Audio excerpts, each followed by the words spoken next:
Hey guys, welcome back to my channel. स्वागत है आप सभी का। तो ये एक बैंकिंग स्टॉक है। चार्ट आपको विजिबल होगा। ये 5 मिनट का चार्ट है, इसका इंट्राडे चार्ट है। अभी लाइव ट्रेडिंग चल रही है मार्केट में, लाइव चल रहा है मार्केट। ठीक है। तो ये मैं बस आपको चार्ट दिखाना चाहता था और थोड़ा सा इसके बारे में सीखते हैं, थोड़ा सा कैंडल्स के बारे में। ठीक है, कौन सी कैंडल, थोड़ा सा कैंडल का पढ़ने की कोशिश की। देखिए, इस पर कुछ ज़्यादा इंडिकेटर है नहीं। ठीक है, सिंपल सा चार्ट रखा हुआ है बिल्कुल। और मेरी ट्रेडिंग का स्टाइल भी है सिंपल चार्ट पे। ठीक है। बस मैं सपोर्ट और रेजिस्टेंस भी यूज़ करता हूँ। थोड़ा बहुत सपोर्ट रेजिस्टेंस का जो मेरा काम है, सपोर्ट रेजिस्टेंस। उसके बाद ये इसमें देख रहे होंगे आप, कुछ ज़्यादा आपको इसमें दिख नहीं रहा, ब्लैंक चार्ट है। ठीक है। तो इसमें देखिए ध्यान से। आज जैसे मैंने कि बताया था मॉर्निंग में ही कि आज जो टैरिफ की वजह से, जो ट्रम्प ने बोला हुआ है, तो उसकी वजह से मार्केट रेडिश रहने के पूरे चांस है और ज़्यादा से ज़्यादा गैप डाउन खुलने के भी पूरे चांसेस थे। ठीक है। और उसके बाद साइडवेज जाने के भी चांसेस थे कि अगर गैप डाउन खुली तो उसके बाद हो सकता है अगर ज़्यादा डाउन खुल गई तो साइडवेज अपने आप हो जाना है। ठीक है। तो मार्केट खुलती है, रेड में खुल रही है और उसके बाद और डिप देती चली जा रही है। ठीक है। तो ये देखिए, एक बैंकिंग स्टॉक है। इसने सुबह से 15-16 रुपये का मूव दे चुका है ये, अभी 1 बजे तक है। ठीक है। और यहाँ तक ये लास्ट के 20 मिनट में इसने दोबारा से इसने 10-12 रुपये का जो है मूव वापस भी दे दिया इसने। ठीक है। जिसको बोलते हैं रिट्रेसमेंट आप लोगों ने सुना होगा कि अगर स्टॉक कोई ऊपर जा रहा है, नीचे जा रहा है, तो वो रिट्रेस करता है अपने प्राइस को। एक रेंज में जाने के बाद वो क्या करता है, रिट्रेस करता है। कि जैसे कि 16 रुपये का इसने डिप दिया था, तो 16 रुपये का इसने कितना रिट्रेस कर लिया, करीब 10 से 12 रुपये इसने रिट्रेस कर लिया है।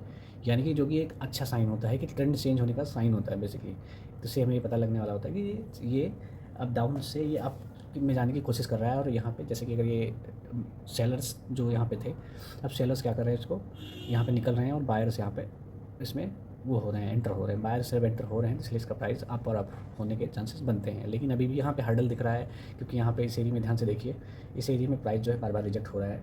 ठीक है। इस एरिया में प्राइस आपको देखो दिख रहा होगा, रिजेक्ट हो रहा है।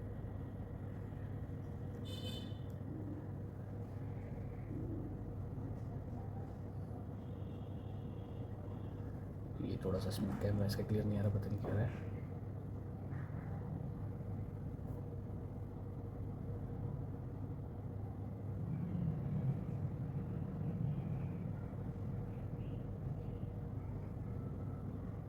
आई होप अब क्लियर आ रहा होगा आपको। ठीक है। तो इस एरिया में ध्यान से देखिए, मैं वही बता रहा हूँ कि देखो, इस एरिया में यहाँ सबसे पहले यहाँ से प्राइस रिजेक्ट हुआ, उसके बाद ये फिर यहाँ यहीं पे आते आते प्राइस फिर बार बार रिजेक्ट हो रहा है। ठीक है। तो ये एरिया थोड़ा सा कॉशियस एरिया है। ठीक है। इस एरिया को जब तक ब्रेक नहीं करेगा तब तक ये अप ट्रेंड में जाने के चांसेस कम है। या यहाँ से एक बार रिवर्सल फिर से हम इस चीज़ को दोबारा इस एरिया को रिटेस्ट कर सकते हैं। ठीक है। तो ये स्टॉक यही कहने की कोशिश कर रहा है। और इसको, इस चीज़ को समझने के लिए आपको चार्टिंग स्किल जो है, जिसको हम बोलते हैं कि चार्ट और कैंडल की समझ अच्छे से होनी चाहिए। ठीक है। क्योंकि ये अलग अलग टाइम फ्रेम में अलग अलग दिखाया गया है। ये जैसे मैंने आपके ईच के लिए 5 मिनट में दिखा रखा है कि 5 मिनट चार्ट पे क्या चल रहा है। ठीक है। ओवरऑल मार्केट काफ़ी दिनों से डाउन ट्रेंड में ही चल रही है। ये देखिए, जैसे कि इसका ये 15 मिनट का चार्ट है। ठीक है। मार्केट यहाँ से ओपन हो रही है, ओपन होकर डाउन ही जा रही है।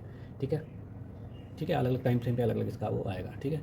तो ये चीज़ है, आपको जितना ज़्यादा आप चार्ट को एनालिसिस करेंगे, जितना ज़्यादा चार्ट को देखेंगे, तो उसके साथ ही आप ये स्किल आपके अंदर इंप्रूव होती जाएगी। और इम्प्रूव करने के लिए सबसे अच्छी नॉलेज आपकी होनी चाहिए कैंडल्स की। कैंडल जितना बेहतर आप समझ पाओगे, उतना ज़्यादा मतलब मार्केट में आपको चार्ट पढ़ने में ईजी रहेगा।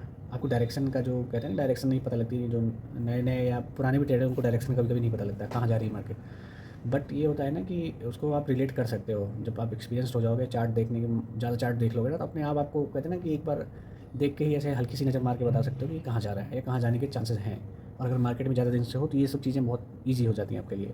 लेकिन डिपेंड करता है आपने कितना टाइम दिया हुआ है। ठीक है। जितना कम टाइम दिया हुआ है, जितनी कम मेहनत करी हुई है आपने, तो फिर तो बहुत से ऐसे ट्रेडर हैं जो लंबे समय से हैं, वो उनको अभी प्रॉब्लम होती है क्योंकि वो रेगुलर मार्केट में नहीं रहते। मन मूड की बात होती है या पैसे की बात होती है कि गैम्बलिंग कर रहे हैं, तो वो लोग तो ज़्यादा दिन मार्केट में नहीं रहते। क्योंकि गैम्बलिंग वाले यहाँ पे लक अगर चल रहा है, ठीक है, नहीं तो गैम्बलिंग वाले तो रुक ही नहीं सकते। क्योंकि मार्केट का ये देखो ना, एकदम से सडन मूव आया, ये देखो इस कैंडल पे देखो। ठीक है। इधर इस साइड बायर्स, तो यहाँ पे बायर्स बैठे हुए हैं, यहाँ पे सेलर्स बैठे हुए हैं, देख लो। और उन्होंने क्या बनाया हुआ है इतना बीच में, इनडिसीजन। जैसे कैंडल जो बनती है, इनडिसीजन कैंडल समझते हो आप लोग। तो इस जो ये वाली कैंडल इनडिसीजन वाली, सेम देखो ऐसी है। इतनी बड़ी बॉडी दी है और इतना बड़ी लंबी विक दी है। तो ये इनडिसीजन कैंडल ही है कि यहाँ पे क्लियर नहीं हो पा रहा कि कहाँ ले जाना है मार्केट इसको, इसका प्राइस कहाँ ले जाना है, क्लियर नहीं हो रहा, दोनों कन्फ्यूज हैं। यहाँ पे बायर अपना पाउडर मार रहे हैं, इधर से सेलर मार रहे हैं। सेलर लेके यहाँ प्राइस जा रहे हैं, डाउन ले जा रहे हैं, और बायर से यहाँ ले जा रहे हैं। देखो बीच में जाके इतना इसने बॉडी छोड़ दी। तो अब देखो यहाँ से रिवर्सल शो कर रहा है कि अब इस अगली कैंडल से, जैसे इसके कंपैरिजन इस कैंडल पे जब ध्यान से देखोगे आप, तो इसका प्राइस कहाँ पे है, यहाँ से ये इतना अप हो रहा है, अप ओपन हो रहा है, यानी कि इससे और इस प्राइस के बीच काफ़ी ज़्यादा डिफरेंस है। तो ये दिखाता है कि इस एरिया से बायर से स्टेप इन कर रहे हैं, और बायर से स्टेप इन कर रहे हैं, बायर जब आ रहे हैं इसमें, तो क्या होगा, प्राइस अब जाना शुरू होगा। और देखो जो जितना जैसे कि ये देखो 793 और ये है 790 के आसपास, ठीक है, 3 रुपये का फ़र्क है इस केस के बीच में। तो इससे ये पता चल रहा है कि अगर ये सस्टेन कर रहा है प्राइस, तो ये ट्रेंड, तो ये चीज़ जो है, एक कैंडल और दूसरे कैंडल का जो रिलेशन है वो ये बता रहा है कि इस कैंडल से प्राइस मूवमेंट चेंज हो रही है, यानी कि अप साइड, यानी कि बायर्स यहाँ पे विन कर रहे हैं, बायर्स विन कर रहे हैं, तो प्राइस आप जाने के पूरे चांस हैं। क्योंकि यहाँ ये देखिए ना, यहाँ पे इसकी आनी नहीं चाहिए थी, तो यहाँ से इसके बाद इस साइड को नीचे को जानी चाहिए थी, अगर डाउन जाना होता तब नीचे जाती, डाउन नहीं जा रही। देखो यहाँ पे खुल के, यहाँ पे एकदम अप साइड ही इन्होंने प्राइस को वो खींचा है। तो ये चीज़ें थोड़ा सा होती हैं जो आपको धीरे धीरे चार्ट के साथ ही, टाइम के साथ ही आएंगी।